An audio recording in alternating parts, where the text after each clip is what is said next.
You never thought I'd make this video, did you?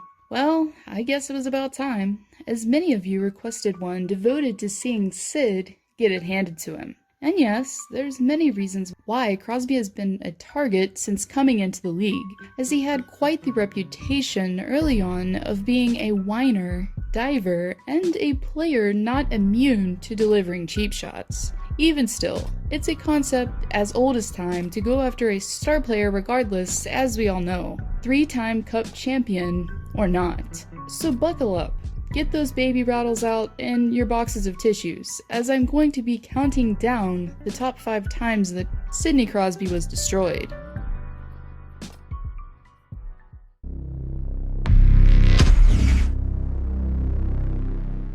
It's Game 7 of the Stanley Cup Finals, not the first and certainly not the last for Sidney Crosby and his team.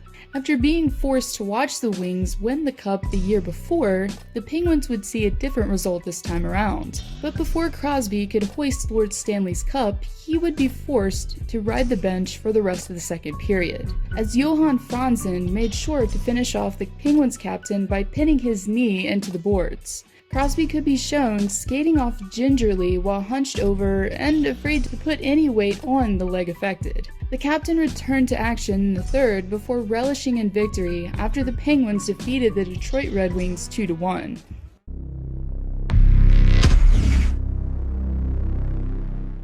It's the second regular season meeting between the Pittsburgh Penguins and their familiar foe, the Columbus Blue Jackets, a team whose roster contains one of Crosby's most bitter rivals, Brandon Dubinsky. The two, the season before, had dropped the gloves for the first time, and this was obviously something the Jackets forward didn't forget. Not long after the pair engaged in fisticuffs, the mutual distaste quickly came to its head. After some shoving back and forth in front of the net between the two, Crosby could be shown dropping instantly to the ice after being struck by Dubinsky's stick, which hit him so hard that it literally broke in half. The captain could be shown holding his head while he was struck again by the same perpetrator. The act itself sent Crosby to the dressing room and Dubinsky to the penalty box. But this wasn't the end of all repercussions, as Dubinsky was suspended a game and made to forfeit more than $34,000 in results. Crosby, who was later questioned after the game following the incident, made his stance on Dubinsky known, saying, "I'm not surprised. If I was going to get one of those shots, it would probably be from him."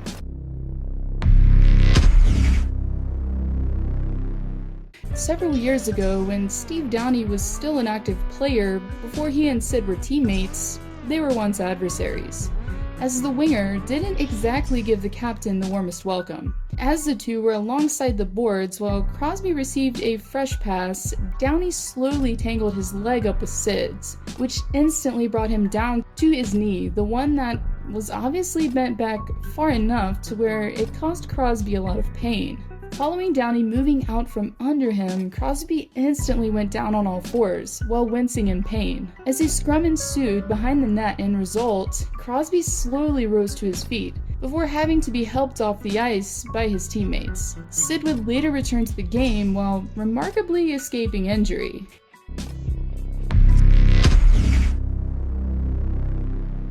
It's the second round of the 2017 Stanley Cup playoffs, and almost like clockwork, the Penguins and Washington Capitals met yet again in the postseason. And just like Brooks Orpik, Matt Niskanen used to share a locker room with Sid the Kid, but both were now playing for the enemy. Crosby was reminded of this once again as he took a cross-check to the head, compliments of none other than Niskanen himself. The collision happened directly after a give-and-go play in front of the Washington net.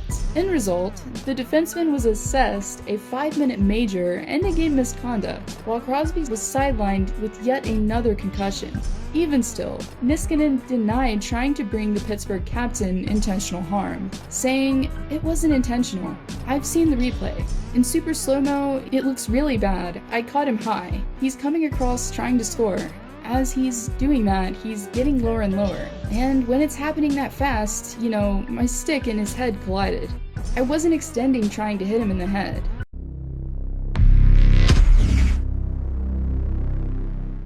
Speaking about concussions, you could say Crosby has dealt with his fair share. as he's been a target for quite some time. But on New Year's Day in 2011, it was the worst concussion ever dealt to number 87.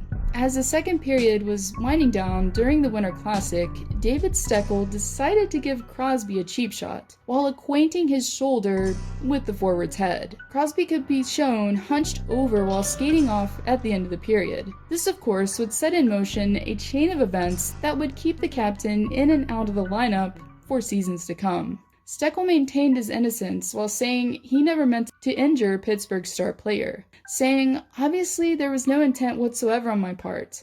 I never want to see any player injured, regardless of stature. I've felt bad for Crosby since the day it happened." The guilt weighed on Steckel so much that he even tried to apologize to Crosby through Derek Engeland, who was his former AHL teammate in Hershey. "I said, tell Sid I'm really sorry. I didn't see him at all," Steckel said, "and I haven't talked to him since."